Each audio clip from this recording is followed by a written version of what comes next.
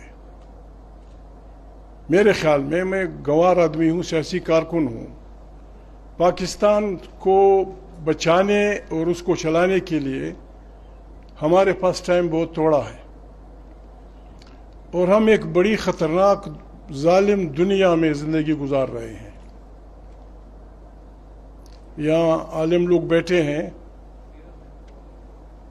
عراق ایک powerful state وہ تباہ ہوا، لیبیا فارغ ہوا، شام کے اینٹ سے اینٹ بچائی گئی. بہانے جو بھی تھے، اندر میں مسئلہ ریسورسز کا تھا. ان پہ قبضہ جمانے کے لیے بہت سے بہانے ہیں. فارچونیٹلی اور انفارچونیٹلی ایسے نشانیاں مل رہی ہیں کہ ہمارے ملک میں دنیا جہاں کی نعمتیں، مطلب خٹک علاقے میں گیس اور پیٹرول، ہمارا پانی، افغانستان اور اس کی ریسورسز، ایسا نہ ہو کہ یہ ہمارے گلے پڑے اس خطے کے. تو بیفور دیٹ وی مسٹ،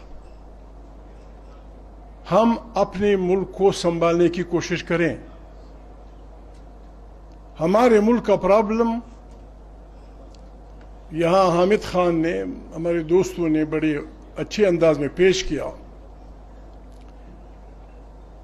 جب سے بنا ہے اس ملک میں آئین کے ساتھ مذاق اڑایا جاتا رہا ہے. یہاں بڑے بڑے وکیل بیٹھے ہیں، جو ربانی صاحب بیٹھے ہیں، حامد خان، ہمارے بار کے پریزیڈنٹس بیٹھے ہوئے ہیں. پاکستان میں ہزاروں نہیں تو کم سے کم سینکڑوں انسان صرف اس بنا پہ مارے گئے ہیں کہ انہوں نے 144 کی خلاف ورزی کی. یہ ملک کیسے چلے گا کہ آپ بیسک ہیومن رائٹس پہ بات کرنے والے لوگوں پہ گولیاں چلائیں گے 144 کی خلاف ورزی میں، اور آئین کو پھاڑنے، آئین کے ساتھ کھلواڑ کھیلنے پہ آپ کسی سے نہیں پوچھیں گے. کسی کو اچھا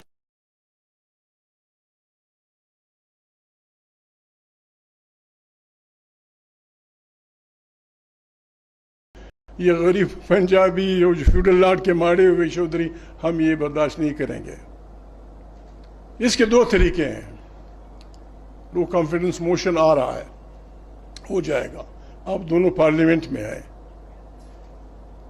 ہمیں اب بھی اس ملک پہ رحم کرنا چاہیے. خاقان عباسی بھائی، قاضی صاحب سے میں ریکویسٹ کروں گا، حامد خان سے ریکویسٹ کروں گا، کون یہ کار خیر کرے گا کہ ہمارے ملک کے دانشوروں، بڑے بڑے عالموں، سیاستدانوں، فوجوں، ججوں کی پر مشتمل ایک گول میز کانفرنس بلائی جائے، جس میں سپریم جوڈیشری کے جج بھی ہوں، جس میں جرنیل بھی ہوں، جس میں پریس والے بھی ہوں، جس میں ہم جیسے غریب غربا علیحدی سیاسی کارکن بھی ہوں.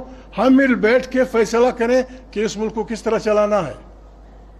اور اگر ربانی صاحب یہ نہ ہوا اور یہ لڑائی غریب لوگوں کو سڑکوں پہ لڑنی پڑی جس طرح ترکوں نے کیا، پھر ملک کا تیا پانچا ہو جائے گا. Don't push the people toward this. میں اتنا بڑا آدمی نہیں ہوں. یہاں سندھی بیٹھے ہیں، بلوچ بیٹھے ہیں، ایون ہمارے پنجابی دوست بیٹھے ہیں. ذاتی طور پہ ہم کسی انسان سے فاصلے اس بنیاد پہ ناپنا کہ اس کی زبان کیا ہے، وہ کس مذہب کا ہے، وہ کس علاقے کا ہے، وہ کس بر اعظم کا ہے، ناپنا فاصلے ہم اس کو گناہ کبیرہ سمجھتے ہیں. پاکستان ہمارا ملک ہے. پنجابی، پشتون، سندھی، سرائکی، بلوچ اپنے اپنے زمینوں پہ رہ رہے ہیں. ہم آپ سے کہتے ہیں کہ ہم اس ملک کو چلانا چاہتے ہیں.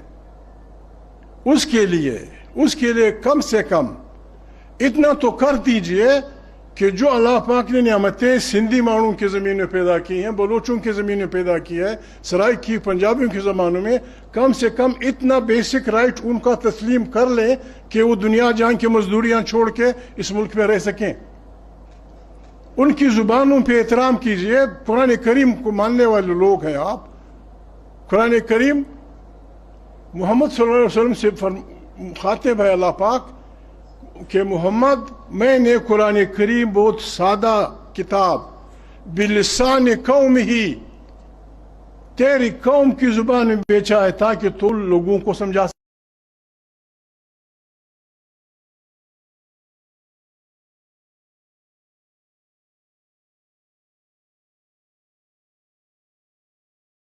سکے. جو پیغام جس قوم سے مخاطب تھا اسی قوم کی زبان میں اللہ کی کتابیں بھیجی. آپ 21ویں صدی میں لوگوں کی زبانوں پہ وہ تالے لگا رہے ہیں. پشتون ابھی جا کے کراچی کے لاہور کے تھانے دیکھے سینکڑوں پشتون اس بنیاد پہ لاہور کے تھانے میں ہوں گے کہ اسے اردو نہیں آتی. کہاں کے رہنے والوں؟ وہ جیپ کاکڑ ہوں. کہاں کا کاکڑ ہو؟ فلانی علاقے کا. نام کیا؟ اس کو اردو نہیں آتی. تم افغانستان سے ہو. سینکڑوں لوگ روزانہ. اس ملک کے بچانے کا اب بھی بہترین راستہ یہ ہے، یہ سوال ہم نے فیصلہ کرنا ہے کہ یہاں بالادستی الیکٹڈ پارلیمنٹ کی ہوگی، آئین کی ہوگی، یا بعض لوگوں کی ہوگی. دنیا جس طرح چلاتی ہے یہ ملک چل سکتا ہے. بہترین ملک ہے. دنیا جان کی اس میں وسائل ہیں. ہم یہ کر سکتے ہیں. بلوچ، پشتون، سندھی، آپ نے جتنے بھی ہمیں مارا ہے زندہ باد. جتنی جیلیں ہمیں دی ہیں زندہ باد، معاف آپ کو. آئیں اس ملک کو انسانوں کی طرح ایک سیدھا سادہ democratic federation, Islamic federation of Pakistan, اس کو چلائیں. میں گارنٹی کرتا ہوں، میں نہیں ہوں ماما، میں سندھیوں کا ماما ہوں، میں بلوچوں کا ماما ہوں، میں سرائکیوں کا ماما ہوں. ہم آپ کو لکھ کے دینے کے لیے تیار ہیں. ہم اس ملک کو دوڑنا نہیں چاہتے، لیکن خدا کو مانے اس بات کا غلط الفاظ، غلط معنی نہ نکالیں. ہم اس ملک میں غلاموں کی طرح رہنا نہیں چاہیں گے. یہاں سنا بیٹھا ہوا ہے، آپ سب لکھے پڑھے لوگ ہیں. یہ ہمارے جسٹس ہیں، محمد خان بیٹھا ہوا ہے. سوئی گیس 60s میں بلوچ علاقے سے نکلی تھی بگٹی سے. آج تک مری بگٹی عورتیں مانی خاک و خاشاک پہ پکاتی ہیں، اور اس کے ریسورسز 10 سال بعد ختم ہوں گے. جب سوئی گیس کا یہ اشارہ بلوچوں کا کریں گے تو کوئی بلوچ پاگل ہے کہ آپ کو ریکارڈنگ پہ چھوڑے گا؟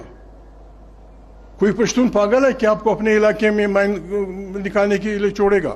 کوئی خچک پاگل ہوگا کہ آپ کو اپنے تیل اور گیس حوالے کرے گا؟ رحم کریں اس ملک پہ. ہم پہ نہ کریں، اس ملک پہ رحم کریں. یہاں تعلیم یافتہ لوگ بیٹھے ہیں. 1945 میں جب لیگ آف نیشن بنی، مشاہد بھائی اب سے بہتر کون جانتا ہے، آزاد ملکوں کی تعداد صرف 60 تھی. 100 سال پورے نہیں ہوئے، 75 سال ہوئے ہیں. وہ 60 سال ملک ٹوٹتے 193 بن گئے ہیں.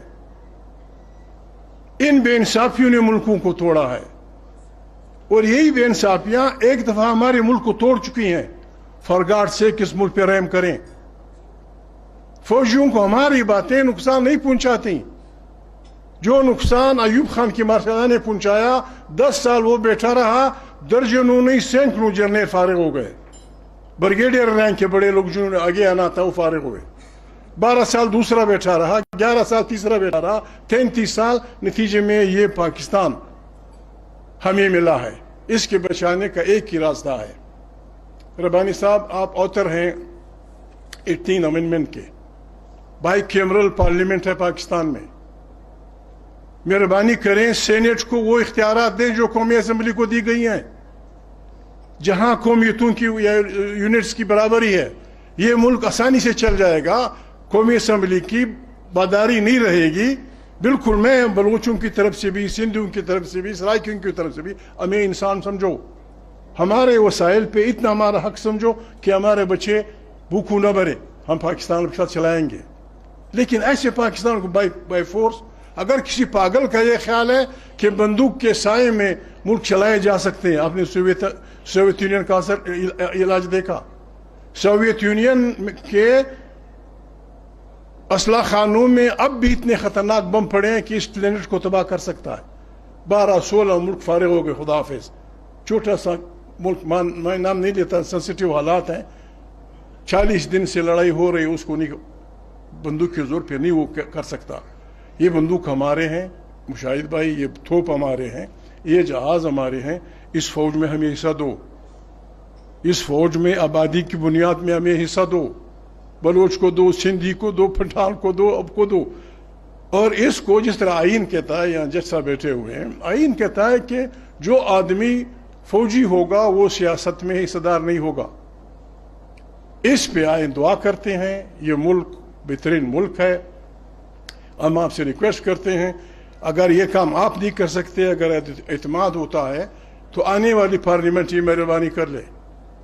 آنے والی پارلیمنٹ بادشاہی چلانے سے پہلے یہ مہربانی کر لے، فوجیوں، ججوں سب پہ مشتمل ایک کانفرنس بلائیں، تاکہ ہمیں نہ بلائیں، اس میں ہمیں نہ بلائیں. شریف لوگ وہاں بیٹھ کے کوئی آئینی حکمرانی کی بنیاد رکھ سکیں گے.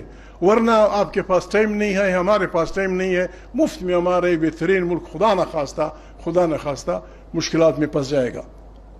میں آپ لوگوں کا بہت مشکور ہوں، خواتین کا، آپ کے دوستوں کا. آپ آئے، آپ نے بات کی.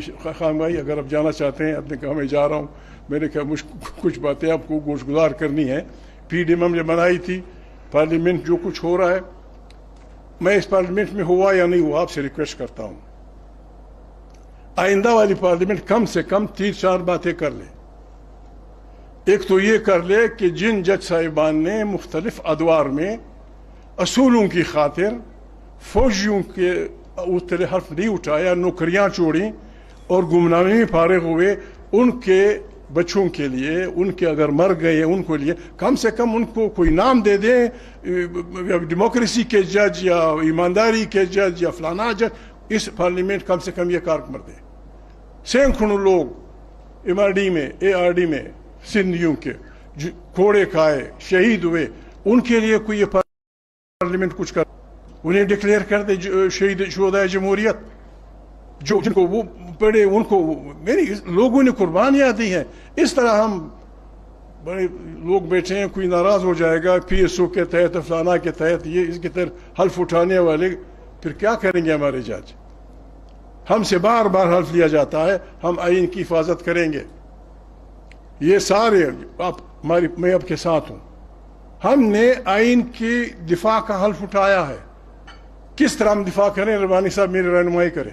اگر آپ کہتے ہیں گلیوں میں لڑنا ہے، پشتونخوا ملین پارٹی آپ کے ساتھ ہے، بلوچ آپ کے ساتھ ہے، سندھی آپ کے ساتھ ہے. اگر آپ نے کہا پارلیمنٹ میں رہنا ہے یا کوئی وہ بلانی ہے، کوئی گول میز کانفرنس، تاکہ اس ملک کو آئین کے تحت چلایا جائے. پارلیمنٹ طاقت کا سرچشمہ ہو، وہی داخلہ و خارجہ پالیسیوں کا وہ ہو. ہماری نہ فوجیوں سے کوئی بغض ہے، نہ فوجیوں سے ہماری کوئی لڑائی ہے. اگر وہ سیاست کرنا چاہتے ہیں بسم اللہ کریں، وردیاں نکال لیں، آئے دیکھیں پھر کہ سیاست میں الیکشن کیسے جیتا جاتا ہے، کیسے ممبر بنایا جاتا ہے. یہ 2 سٹینڈرڈ نہیں چلیں گے. ایک آدمی کو اس لیے پرسیکیوٹ کرو کہ وہ اصولوں کی خاطر ایک اس پہ کڑا ہے، نئے بھائی فلانا ہے فلانا ہے، اور دوسرے کو اپنی طرف سے کوشش کرو، کرپٹ کرو، کروڑوں روپیہ دو، اسے وزیر اعلیٰ بناؤ، اسے وزیر اعظم بناؤ، اسے فلانا بناؤ. یہ نہیں چلے گا. فار گاڈ سیک اس ملک سے یہ کھلواڑ بند ہونا چاہیے. آپ سب کی بڑی مہربانی. آپ کو خدا بڑی لمبی عمر دے. آپ نے ہم پہ احسان کیا. خدا آپ کو خوش رکھے. Thank you very much. جی the chair would like to thank یہ آج کے تمام گیسٹ جو آئے ہیں یہاں پہ. We also would like